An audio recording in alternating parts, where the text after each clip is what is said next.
Hey artists! This asset is something I created after my art test for artificial core. So this piece was not about getting a job anymore. It was more about continuing the learning process and pushing myself further.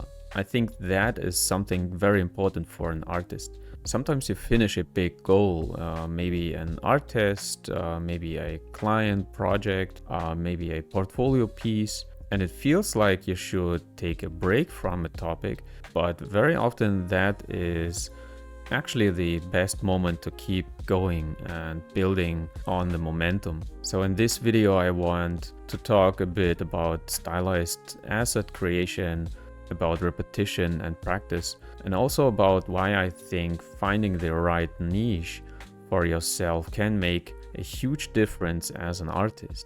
And at the end I will give a small conclusion about why pieces like this matter, even when they are just practice pieces. One reason I made this piece after the art test was very simple. I wanted to keep training while the experience was still fresh. Sometimes you learn a lot during a production task or an art test, but if you move on too quickly, you lose part of the momentum. So for me, this asset was a way to continue exploring stylized shapes, stylized detailing, and kind of visual language that I personally enjoy the most. It was also a good chance to work with less pressure. An artist has always expectations. There is a target, there is evaluation, there is time pressure.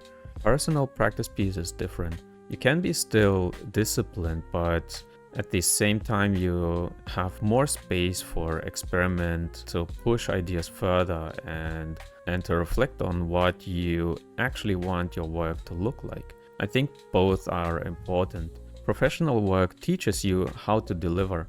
Personal work teaches you who you are as an artist. I think one of the biggest misunderstandings in art is that people often want new pieces to be completely different. Of course, variety is good. It is good to learn different things, but at the same time, real improvement comes from repetition.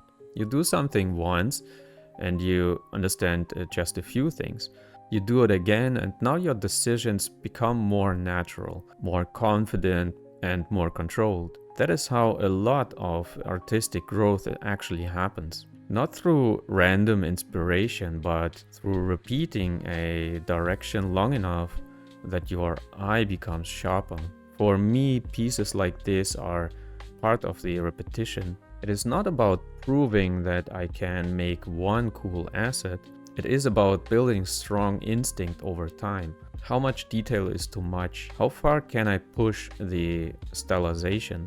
How can I make the piece feel magical and alive without losing clarity? So these are things you understand better through repetition, and honestly, repetition matters a lot. Another thing I've been thinking about a lot is the importance of choosing a niche that actually fits your own taste and strengths. As artists, especially early on, we often feel pressure to do everything. Characters, creatures, environments, hard surface, realistic, stylized, hand-painted, PBR, everything. And yes, having broad skills is useful, but at the same point, it becomes very important to ask yourself what kind of work you actually enjoy most and what kind of visual language feels natural to you. For me, stylized work was always one of those areas. I enjoy shape design, I enjoy exaggeration, I enjoy building things that feel expressive and a bit playful, but still controlled and intentional. So when I make pieces like this monster book, it feels very natural to me. It is weird, it has character, it has fantasy elements, and it gives me a lot of freedom to play with silhouette and the mood. That does not mean you have to do one thing forever, but I do think that there is a lot of value in recognizing where your energy is strongest, because when you find a niche that fits you, your practice becomes more focused and your portfolio becomes more convincing. With a piece like this, it would be very easy to just keep adding cool ideas, maybe more details everywhere, and in the moment it can feel exciting. But I think one of the important lessons in stylized work that stylized doesn't mean random. Even if the concept is very playful, the design still needs structure. It still needs hierarchy. It still needs a clear visual idea. So with this kind of assets, I try to think about what the main idea is first. In this case, the eye is obviously the main focal point. Then the tentacles support that idea and help create movement. And the book itself gives the whole piece its identity and structure. So even though the concept is very fantasy driven, I still want the viewer to understand very quickly what they are looking at and where the focus is. That balance between imagination and control is something I find really interesting in stylized art. I also think personal practice pieces are where your taste starts to become visible. In production, you often work inside an established style. You solve problems, you support the project, and you adapt to the needs of the team. That is important and that is part of being professional. But in personal work, you reveal more of your own preferences. You reveal what kind of forms you like, what kind of mood you enjoy, how much exaggeration feels right to you, and how much detail you want, how clean or messy you want surfaces to feel.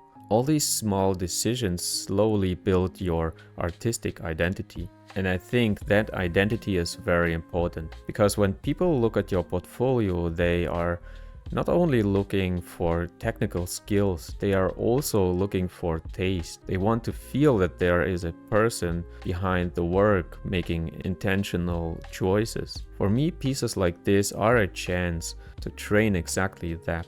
Not just sculpting skills, but artistic judgment. Something else I noticed over the years is that repetition does not only build skill, it also builds confidence. When you work again and again on a piece, you stop guessing every small decision. You start trusting your eye more and more. You start recognizing problems earlier. And you also become faster because you waste less energy fighting with the process. That doesn't mean that the work becomes easier, but it becomes clearer. You know what you're looking for and you know when a shape feels weak. You know when a detail is helping or hurting the piece. And I think that kind of confidence is very valuable, especially for professional work. Because in the end, clients and studios want artists who can make decisions, not just artists who can endlessly polish. So even a practice piece like this can help you become more professional because it strengthens that decision-making muscle. I think another thing that doesn't get talked about enough is that joinment actually matters. If you choose a direction that constantly drains you, it becomes very hard to stay consistent. But if you work on subjects, styles, or asset types that genuinely excite you, then practice becomes much easier to sustain. For me, stylized work is just fun. It makes me want to do another version, another experiment, or another piece.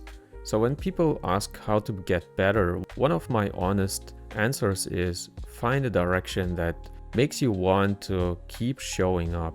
Because improvement is not only about discipline, it is also about finding something you care enough about and repeat. For me, this sculpt was also a training ground for control. With a piece like this, there are so many directions you could take it. You could make it darker, funnier, more grotesque, more magical, more cartoony, more elegant. So part of the process is not just sculpting the piece, but choosing what kind of piece this should become. That is something I find really valuable in stylized asset creation. Every decision shapes the personality of the asset.